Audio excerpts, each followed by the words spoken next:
Ito ay rated SPG. Striktong patnubay at gabay ng magulang ang kailangan. Maaaring may masiselang tema, lengguwahe, karahasan, sexual, horror o droga na hindi.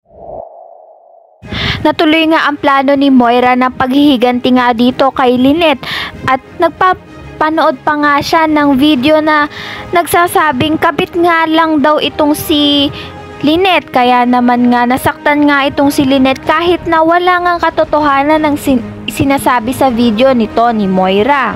Dahil maraming kababaihan nga ang nasa charity work ay pinagsabihan ng masasamang salita itong si Lynette at pinalayas nga siya. Nang lumayas nga itong si Lynette luhaan ay nakita nga siya nito ni Annalyn at sinabi nga ni Lynette kung ano nangyari dun sa charity work na ginawa nga nito ni Moira. Kaya naman galit na galit nga itong si Annalyn nang malaman ng kwento ng kanyang ina. Hindi nga lang sa charity work na ipalabas ang video nga ni Lynette na nagsasabing kabit nga lang raw siya. Ngunit naipalabas nga ito at napanood nga ng ibang mga tao pa. Kaya naman nakita nga ito at napanood nga ni Doc Tanyag.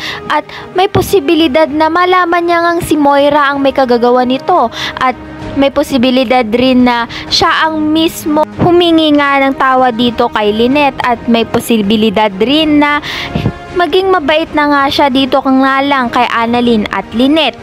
Ay napakakaabangan nga natin dito nga lang sa Abot Kamay na Pangarap.